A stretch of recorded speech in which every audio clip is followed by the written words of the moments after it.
Number three is that you must take actionable, humble steps.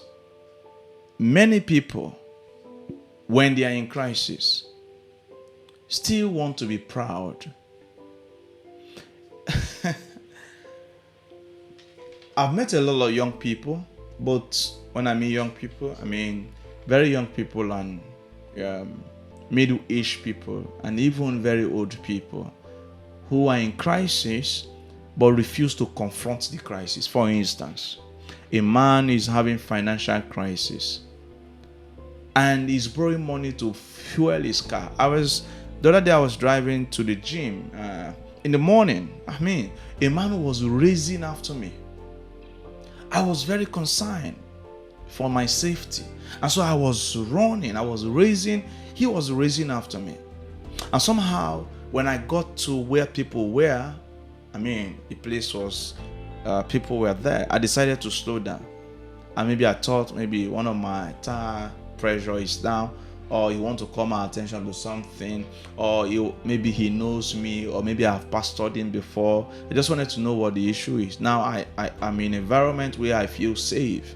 And so when I stopped, he parked and came to me and told me that he doesn't have money for fuel. Please, I should help him with money. I looked at him. Not everybody is open to advice. So he may think that I'm trying to talk to him because he's begging me for money. And incidentally, I only had 1,000 naira on me. I had to give it to him. And then I left.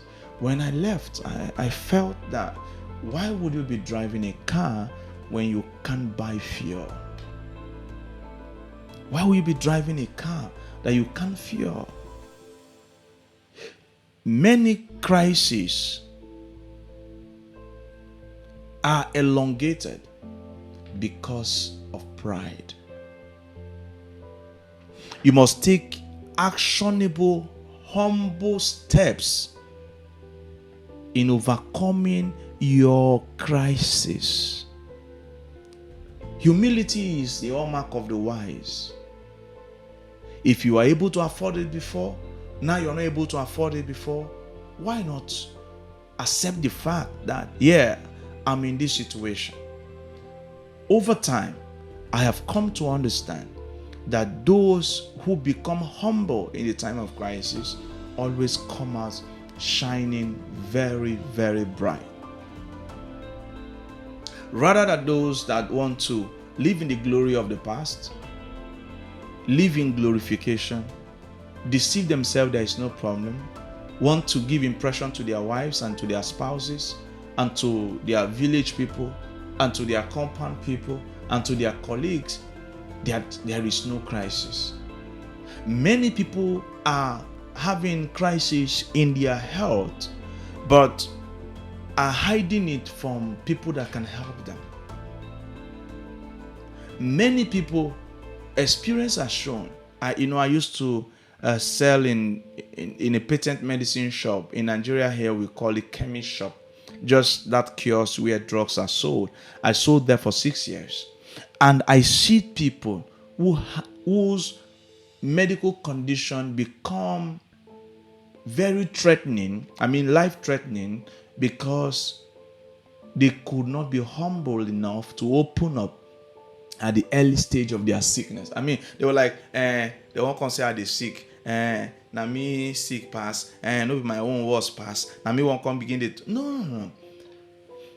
Many people, their crises are complicated because they refuse to own up. They refuse to speak up. I remember, don't laugh at me. I remember while growing up, I urinate on bed for a very long time. I was already near adult before I could stop urinating on the bed. And it's always very shameful.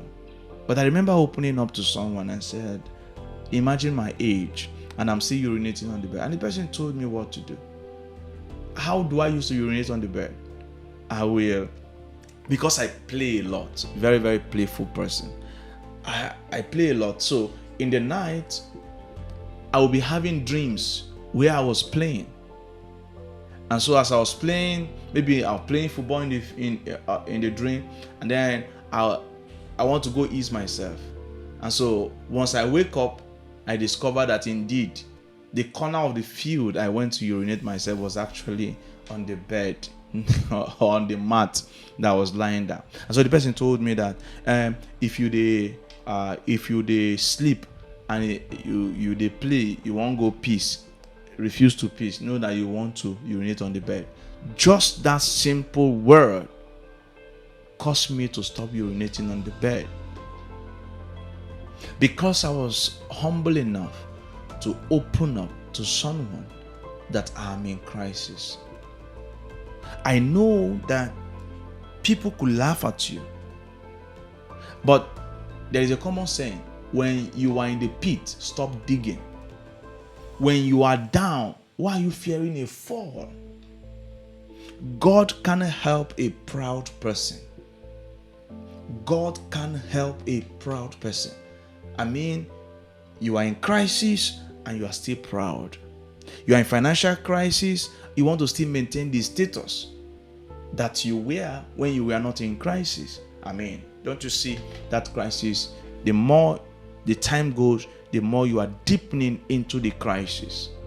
Your marriage is having a problem, and yet you are just too proud to confront it, to speak about it, even to your spouse. That crisis is not about to end. Rather, it's about to be oxygenated into something very big.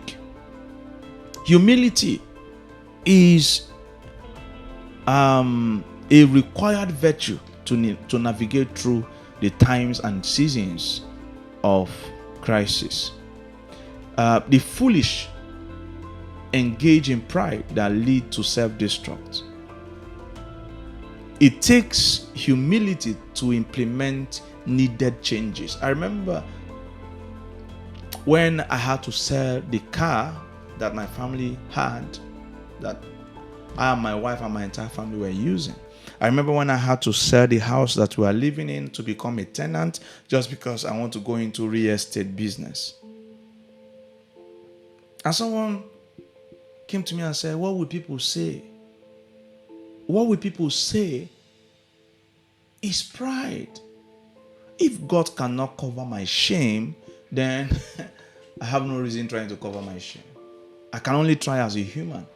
But when I need help, when I need to make drastic changes, if many people won't sell their car, even if that's their only way of survival, even if their only sure way of survival, they will never sell their car. They will not sell their jewelry.